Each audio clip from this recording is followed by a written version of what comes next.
Hey yo yo yo yo yo yo yo yo yo yo yo yo yo yo yo yo. DJ Fermi back once again with the ill. I need a button I can just slap and it goes the ill behavior. Anyways, so what's that's interesting. Factorial people. So I'm playing RimWorld. No, what? This is not a RimWorld stream. This is World of Warcraft. But more importantly, let's change this so you can see more of my face. There we go. Just like that. That's better. No, we're going to be playing Kerbal Space Program. As soon as I get it started. Also, listening to philosophy. Also, every time I crash a ship or restart, we're going to be doing a little alcohol. Now, I don't know how streaming rules work, but for in terms of moderation, this is just purely a joke. Any drinks you see on stream are water. I have a bunch of mods. We'll be getting in that in just a second. But right now we're going to let this load. I'm going to turn off all these side streams so I can just track the progress of this shizzle. We're going to go back in Altric Valley because that's what I'm doing. I'm AFK grinding Altric Valley. You guys can hate me if you want. But there's no one in here. It's empty. I wish the Alliance would just win already, but they're so stupid. Like, it's been going on for 4 hours. Real wars go on for... these people, these numbers means they've been here for 4 hours and 5 hours. You've been here. Why? Oof. Big oof. So I'm just here for the end. All right, so Kerbal Space Program is running.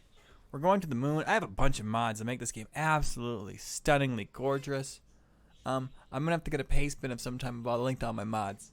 But in the meantime, I'm gonna do one penalty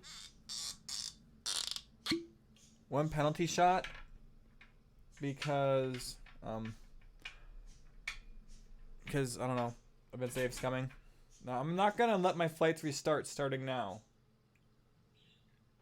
Oh, I need some salt. Yeah, we're doing tequila shots over here. Okay? Oh, it smells like... Alright, I'm turning off the stream. But dude, it smells like just rubbing alcohol.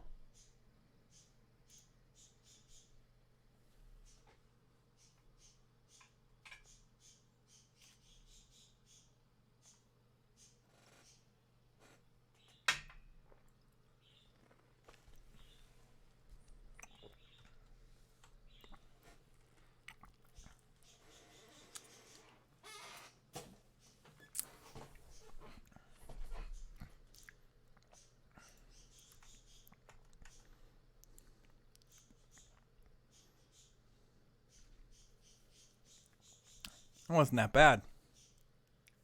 Actually, it's kind of tasty.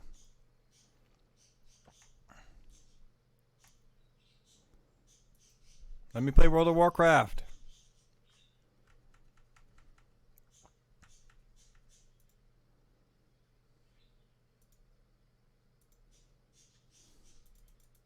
Okay, we'll move. Let's restart our timer. Reset. Get the philosophy playing. And science got wrapped up in there as well. So these became like the big things that they were doubting. So they were rejecting Marxism, and the main reason is because, as I was saying a little bit ago, Marxism saw power as something that was foisted, the power, the elites foisted upon the commoners, like a weight pressing down. Whereas, like power from above, or having a stranglehold on society, your boss has a stranglehold on you. The capitalist class has a stranglehold on the workers, and then lies to them and makes them think Power. the wrong thing. That's kind of a very Marxist or materialist point of view, and the postmodernists don't think that. They think that power is mediated in subtle and tricky ways through language, the way that the people who have had power constructed language, not by telling you, oh, this is how you need to know your role, which would be like the power from above, but just by building the language itself in service of maintaining their own power so that everybody participates in maintaining the system. So it's a very different view. It's more like that's what they're doing themselves. They're not quite the same thing. I lost track of why I was bringing up Marxism at that point now. Whoa. Well, but we were talking about the difference between postmodernism This guy's and Marxism. I know a intense. lot of people say postmodern neo-Marxism. Yeah, that's a Jordan Peterson thing, and it's unfortunate. I mean, I know where he's going with it, and I understand kind of a lot of what he means by it, and I get it. And it gets it, as Helen likes to say, it makes our job more difficult rather than easier because it conflates things that while they have similarities and makes them poignant, it also get very important things wrong about what's going on and how it's going on. So there is an important. We were talking about. So I already built the rocket. This is for the mission. The reason they brought them up because Comsats. the Marxists actually hate the postmodernists, and the postmodernists hate the Marxists. Comsat 1, Comsat 2, Be the Comsat 3. same thing because they hate each other. The Marxists, for example, reached out to us and loved our project, to our whistleblowing endeavor, and told us that we were doing a great service. What they see as they see this postmodern stuff or the social justice stuff as people. Who is it mostly? It's people that are in who's writing the theory and making the theory and putting it out in activism. This is people at like elite institutions, Columbia, Harvard, Yale. They are the bourgeoisie, and that's what the Marxists say, is that this is an attempt by upper middle class bourgeoisie intellectuals to steal the working class away from the left and for themselves. So the Marxists definitely see this as a power grab by the social justice people, and Oh my god, my game couldn't handle this. Even imbuing the wow, that sunrise is amazing. Mostly a Marxist idea. Imbuing the people who are out there, the foot soldiers of wow, these graphics look intense. False consciousness about how society works and their Holy state of oppression crap. and why they're oppressed. They're oppressed because of your race rather than you're oppressed because of your economic class. So it's kind of, I mean, that's so beautiful. It's one of those things where if you're like George Carlin and you're ready to just watch things burn, you sit back and it's really freaking amusing. But when you start thinking about how you're going to untangle it, it's really an ugly mess. But so to whoever asked that question, yeah, there's some element of that. I don't want to give off the impression though that this is a cynical thing where most of the people involved know that they're seizing power. It is, some probably do, and some probably enjoy it or get the dopamine hit off of having power when they abuse it. Certainly, that happens in all moralizing, though, not just So here. we're taking off. And I think that most of the people that are involved Going in this, straight up, and we're going to launch these into Christopher Hitchens once said about the 600,000. evangelical preachers, is that you really are going to struggle to find people who are more sincere and honest in the things that they are claiming to believe than most of these social justice people. And if you understand how the social justice philosophy came to be and came to evolve into what's now social justice activism and scholarship, it's really clear that if you really do believe this stuff, what they're doing unbelievably from the outside makes sense. I mean, it truly, you can start to predict what they're going to do, why they're going to react certain ways to certain things, and so on. Like I said the other day, that reparations came up as an issue, big, and it was a hearing in Congress about it the other day. And I said that, I mean, just because I know critical race theory, I know how critical race theory operates. I know what do they call it? It's got a name. It's a theory that no matter, it's something interest theory. That came from Derek Bell, where if white people, for example, or if a dominant class gives a marginalized class rights, opportunities, etc., they did so in their own interests, rather than because it was the right thing to do or to help or whatever else. It was to make themselves look better. And so if we give reparations, say, I think we can redeploy this it doesn't fairing. matter how we do it. I guarantee you, it literally doesn't matter how we do it. Critical race theory will problematize that it happened at all and how it was done.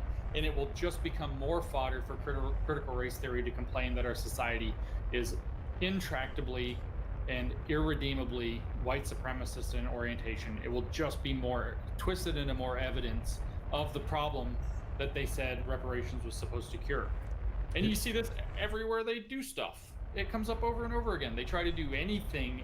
Anybody tries to do anything, and immediately it gets turned back on them, and it wasn't good enough. And it's just absolutely absurd. But it's what would happen. Is it interest convergence thesis? I think that is correct. So you basically can't win. It is that you cannot win.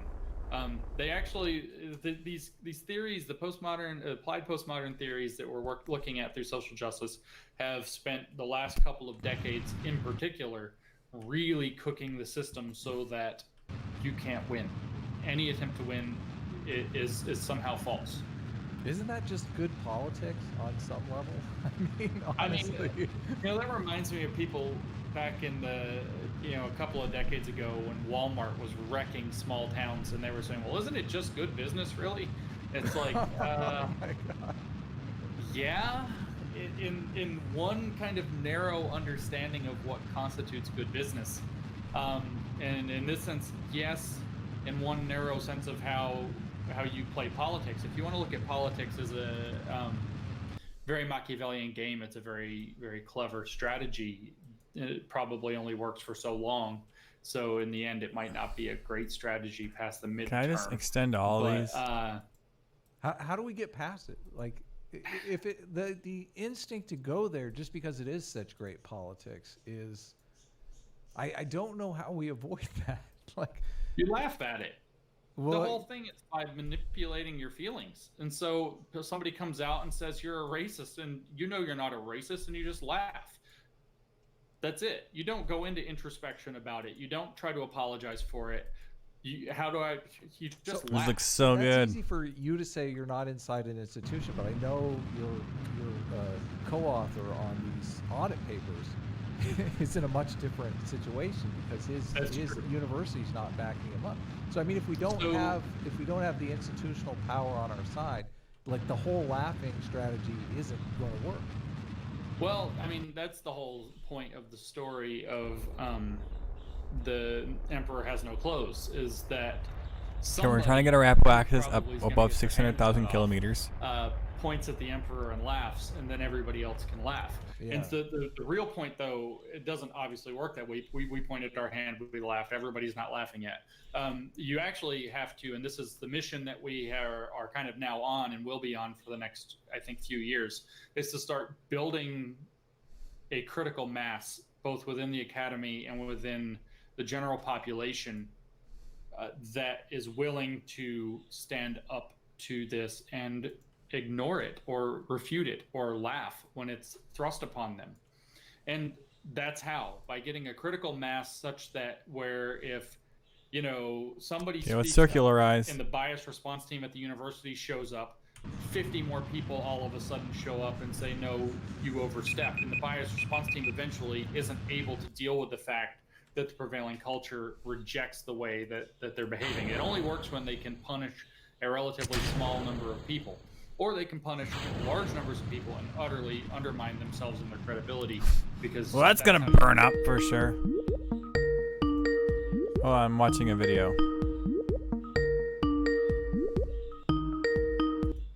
Yo, Snafu Snaps. I'm live on stream, just so you know. Oh, my bad, dude. That's okay. Hey, about the recording you probably want to know about. The guy bailed on me. I'll have to find. I'm trying to get a hold of him. Oh, that's fine, dude. I just was calling to check and see how you're doing, brother. But I'll go ahead and let you finish your stream and hit me up when you can, my man. Yo, man. Take care. See you later. All right. Much love, my man. Yeah, man. Collapse. Imagine that they fired 75 faculty members and 74 of them were all guilty of standing up for one who was falsely accused. That place is going down. Yeah. They don't have that kind of power. Oh shit! I think I fucked up. So when you have a critical mass, like if I worked at dude, and I knew a fair number of my colleagues would have my back if I stood up against something I thought was unfair or unjust, I wouldn't have a problem standing up for it. It's like in the case that Brett Weinstein found. Fuck! In it, That's a fucking failure. That means it's another one of these.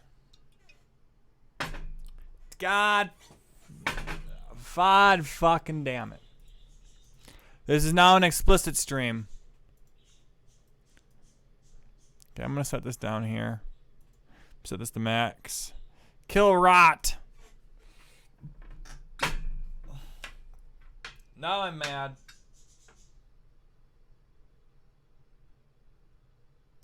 It wasn't that I was triple tasking. Playing this game, playing WoW, listening to podcasts, streaming. Streaming, listen, podcast, same fucking thing. It was when I was quadruple tasking, and my YouTuber friend called me. Snafu Snaps. Much love, brother. So I'm going to take this lime. I'm going to put it someplace. You can imagine, okay?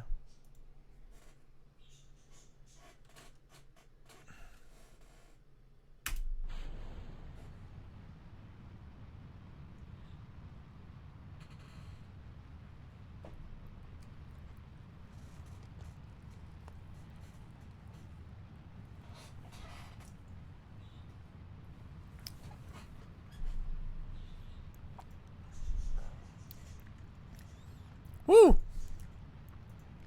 He was the only one doing it. Yeah. Which is why it's such so a good. Remarkable act of courage. And he even had people talking to him in private saying, "I wish I could stand with you, but I can't." So we're gonna get going about 250, 240.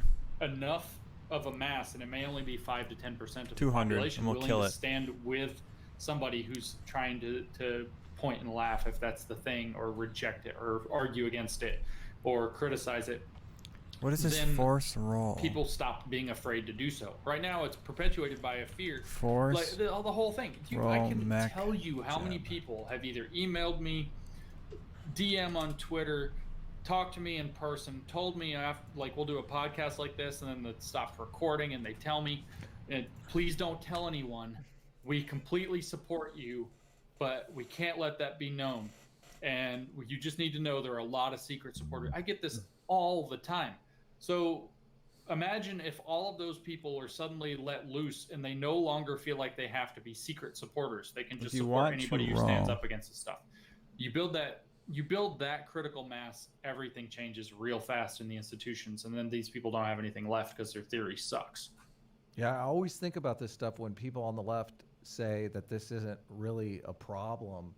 They think they minimize the problem, and I think, well, all of your opinions are orthodoxy. Like, you're not in a position where you have to self-censor yourself at work. Like, you can't even stand with your colleagues when they say something that disagrees with the orthodoxy. So of course you would minimize the problem, but can you imagine being in that situation? Like, this is very difficult for a lot of people. So it's funny that the people on the left always talk about empathizing, and I always think, we'll empathize with conservatives just for like 5 minutes here. Yeah, seriously. I've been subject to a number of attacks for that one over the years. Yeah, empathizing with the enemy is a crime, isn't it? Yeah, that's, in fact, it's so stupid, because it's like the number one thing we need right now is to, you don't actually have to agree with somebody to have a relationship with them. And that relationship can be friendships, it can be something professional. You can reach across the table, you can shake hands, you can I'm doing a little gravity turn. I'm getting a little aggressive. Recently had to try to defend himself. How aggressive can we go? With people with whom you agree on very few things. More aggressive. Of substance. And then this is okay. This is how a liberal society is supposed to function. And so whoa, it's like the exact thing we need more of is being able to reach across, make friends with, understand, empathize with people who have different views than we have. Because as I was saying a little bit ago, we're now in this state where we've spent a few years building up like online countries based on ideology, and they're all at war with each other. Rip those things. Those things are gonna crash. It's time to start, sending out diplomats and making peace and coalitions and things Eccentricity. like that. So far, it's at 0.9. They conceptualize a lot of these ideas as kind of a contagion thing, though.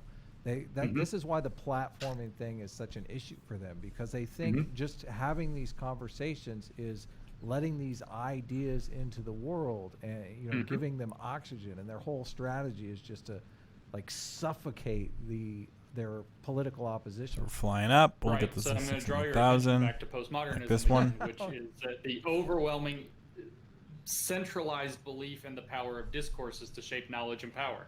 So if there are discussions like this, or if you platform the wrong person even to refute them, their ideas go out, and complicity with those ideas has happened, and people will hear those ideas, and the discourse is not being deploy controlled. the fairing. It is not being utilized to affect the political ends that you need to affect, and therefore you've done crank something this up to problematic. 600,000 And so, meters. yes, that's why you see the suppression of speech. It is all ultimately predicated on a article of faith that the ways we speak about things, discourses, define what we consider to be true and valid, and how power is Wow, look at it maintained go. and spread and shared in society.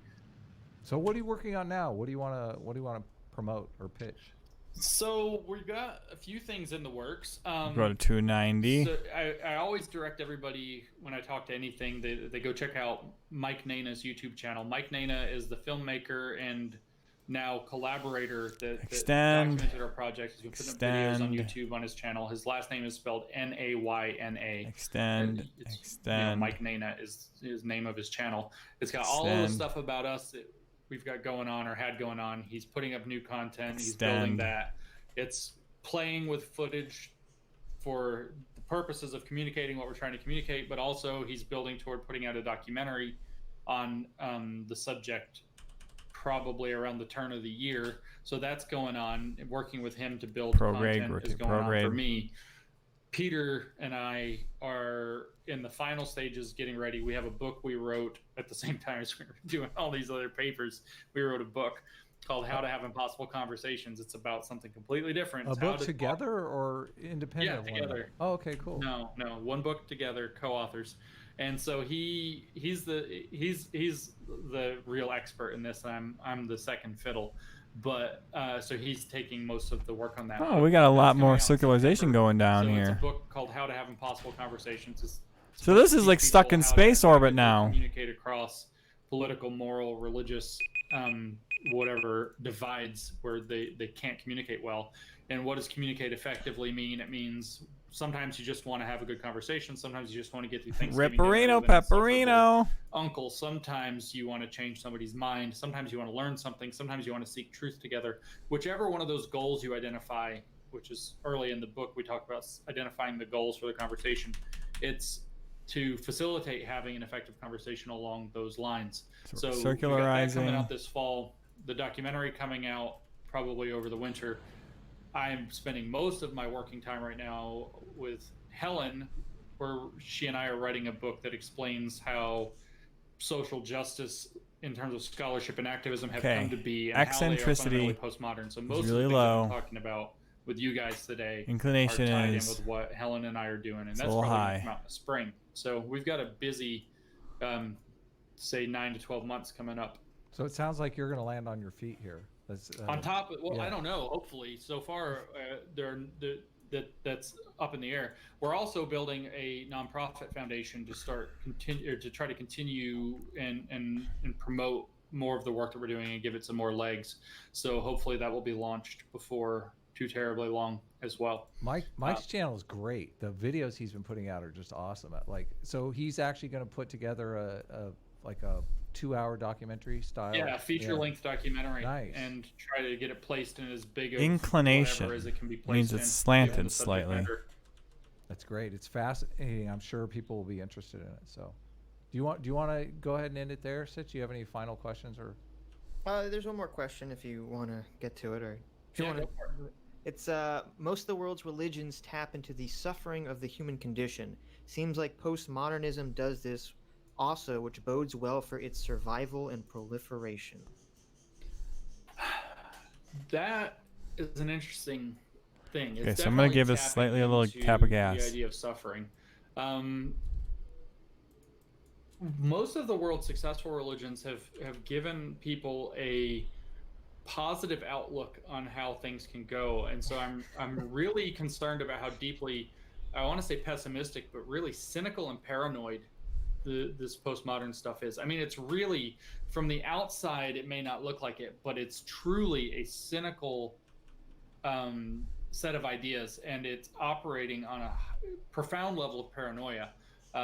When your fundamental belief is that the world is operative in terms of systems of power that always corrupt and self-perpetuate them, are when you have that going on at the core, so that anytime somebody disagrees with your idea, they must be doing so for some cynical motive. You've got some serious paranoia going on about how the world works, and you are very cynical about how society is constructed and why people are doing what they're doing. And so this is a faith, if you will, built on cynicism and paranoia, and I don't see that those have done really well over time. And in fact, there's not a lot to draw there. You know, it's this negative, guilt-ridden thing that's not producing results. It seems to be creating Slide more this right division up to the everywhere Apple it axis goes. and try to It seems rotate to be it. internally fracturing when you look at it. People who get involved in it are paranoid that they're going to step out of line and be smashed all the time. It's really got more in common with these kind of state religions that manifest under totalitarian regimes that then fall apart when the party so if you look at Mao, for example, Maoism didn't die with Mao, but that's because the party in China still exists and still pushes the communist view. But even though it has kind of loosened its grip quite a bit and changed in a lot of ways, but when the central authority falls, typically those religions go right out the window. And these postmodern social justice types are trying to gain authority through institutions, which is again a good parallel to Mao. The party took over all the institutions and has maintained it, or to the Catholic Church a long time ago. Although Catholic, Okay, we got ComSat 1 done. Sort of about things. Catholic's a very guilty religion. I grew up Catholic, so I don't see it as being something that's got massive staying power once that central authority collapses. Right. If the institutions don't keep supporting it, when the fad of diversity training falls out with businesses, okay, we'll and it activate will, because this. It's a waste of money, and when the academic institutions, people are there's enough people standing up against it, I don't see where it keeps and gets its momentum. Even the people that I have that are friends that describe themselves as, quote, liberal as fuck, I've had enough of this social justice warrior bullshit. They say it all the time to me, and they were mad at me when the project first came out. Our papers. So it looks like this satellites nicely in space. We have people from, Pete got in trouble with the ethics board at Portland State. I have people from ethics boards privately reaching out and saying that what we did is necessary and great, and they laugh their heads off when they think about it.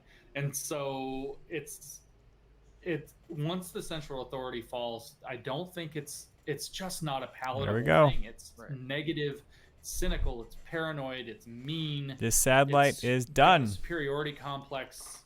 Woo! There's no path to redemption either. Constant. It's like redemption by never-ending works is a way you could phrase it, right? But you're never truly absolved. Exactly. So you just have to keep working. It's very Sisyphean in that way, and it's not gonna be. Again, I just don't see how just the fact that it's got an orientation toward the downtrodden will be sufficient to keep it in operation. Let's launch another one. Haul. It's just nasty and delusional. I mean, it's just all powers and language, and your words have magic powers, and if we don't censor everything, bad things are gonna happen. I mean, nobody loves that stuff. It seems like in religion, there is some aspect of hope, even if it is in the afterlife. Launch. What aspect? I don't see any aspect of hope in this critical theory as a kind of social religion. Well, I don't know if there is one. I mean, nominally they would say that they care about trying to create a more just society or a truly just society. They've got this kind of equity utopia built in their minds, or heaven by equity or whatever. But it's the theories themselves are too deeply That's a cynical, failure. too invested in having made the power dynamics permanent features to possibly admit that. So I don't see hope either. The original postmodernism was not hopeful. It was despair. It was nihilism at the failures of our great explanations to rescue mankind from himself. So this kind of pessimistic, cynical despair. Let's try this again. It really permeates through what's going on. Hope is not one of their core themes. Well, they need to fix that. They need to find a way to just pack No, some they hope. don't. We don't want them to fix it. You want it all want it to to collapse? die You want out. these people to die nihilistic, despair-filled? As long as it goes away. That's all that matters. Anything else, Sid? No, but thanks so much for coming. Yeah, it was a good talk. Yeah, we're gonna do another. We're gonna watch a video after this, but we'll cut out this portion. And we'll be sure to include links to Mike's channel, to the stuff that you did, and to your Twitter. Woo! If anyone wants to reach out to James, they can. Awesome. Thanks, guys. Yeah, but really looking forward to the book that you're working on with Helen, because I think that's sorely needed for people to really understand what's going on. I really don't want to oversell the thing, but it's really the thing that everybody's waiting to find out about. Whether it's engaging enough or whatever remains to be seen, but it does answer a hell of a lot of questions about what's going on the left and why, and how it derived from the scholarship in really straight lines from the original postmodernists, and how it evolved to take on a different character over the years. Big time, a couple of big evolutionary steps have occurred. So it'll be a fascinating thing to get out in the world. Yeah, I can't wait to Great. read it. Yeah. All right, cool. Well, thanks Yep. so much. Yeah, thanks for having me, guys. Take care, man. Yeah, you guys too. Oh no. Okay, so we That have was some other. too aggressive of a gravity turn. This is clearly a fail. How fast can we turn this pupper into the ground? That's what I'm asking. Can we turn this back into the space station? Where are we? What the fuck are we doing? This is clearly an abortion.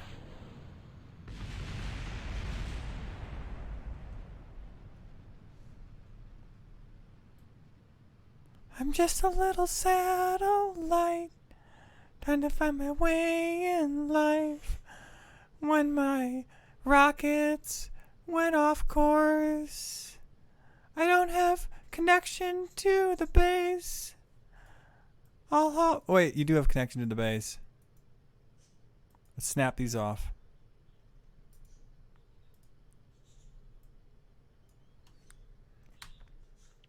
Alright, revert flight. Fuck. That's 2 drinks off 1 launch. Alright. Another shot. Fuck.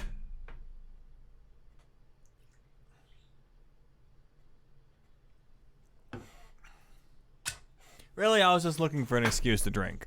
Let's be honest here. Alright. Alright, we're gonna turn up the satellites. The rockets, the full throttle, kill rot, and launch. Alright. Oh, dude, this mod looks so gorgeous. Look at that sun, the reflections. Mwah. Hello, one viewer. I just want to say that I love you before you ditch and watch some other streamer.